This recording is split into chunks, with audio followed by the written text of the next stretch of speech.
বছর পর আইপিএল এ অবস্ট্রাক্টিং দ্য ফিল্ড হলেন জাদেজা। রাজস্থান রয়্যালসের বিপক্ষে ঘরের মাঠে জয় পেয়েছে Chennai super kings. Low scoring এই ম্যাচে ব্যতিক্রমী এক আউট হলেন রবীন্দ্র জাদেজা। ইচ্ছাকৃতভাবে বলের গতিপথ রুখে দিয়ে হলেন অবস্ট্রাক্টিং দ্য ফিল্ড। আইপিএল এ কোনো ব্যাটার এমন আউট হলেন প্রায় 5 বছর পর। 2019 সালে সানরাইজার্স হায়দ্রাবাদের বিপক্ষে এমন আউট হয়েছিলেন দিল্লি ক্যাপিটালসের অমিত মিশ্র। চেন্নাইয়ের ইনিংসের 16তম ওভারের ঘটনা। জাদেজার সঙ্গে উইকেটে ছিলেন ঋতুরাজ গায়কোয়াড়, বোলিংয়ে ছিলেন রাজস্থানের পেসার আবেশ খান।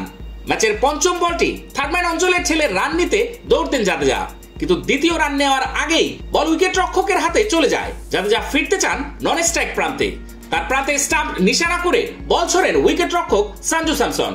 জাদেজা ইচ্ছাকৃতভাবে আটকে দেন সেই বলের গতিপথ, সাথে সাথে আবেদন করে রাজস্থান রয়্যালস।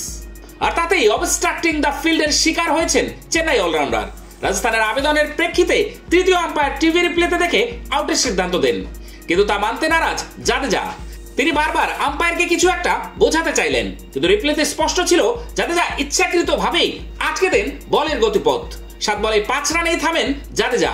রবিবার চেন্নাইয়ে টস হেরে আগে ব্যাট করতে নেমে নির্ধারিত 20 ওভারে 5 উইকেট হারিয়ে 141 রান সংগ্রহ করে রাজস্থান। দলের হয়ে সর্বোচ্চ অপরাজিত 47 রান করেছেন রিয়ান পরাগ। জবে খেলতে নেমে 18 ওভার 2 বলে 5 উইকেট হারিয়ে জয়ের বন্দরে পৌঁছে যায় চেন্নাই। দলের হয়ে অপরাজিত 42 রান করেছেন ঋতুরাজ গায়কোয়াড়। তবে এবারই প্রথম নয়, আগে উইকেট আড়াল করে দৌড়েছিলেন রবীন্দ্র জাদেজা।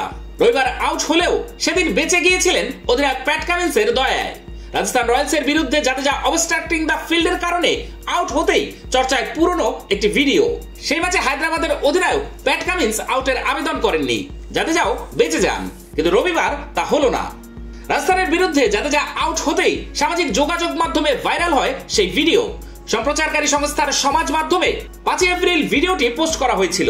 সেখানে প্রশ্ন তোলা হয়েছিল জাদেজা উইকেট ঢাকছেন কিনা তা নিয়ে।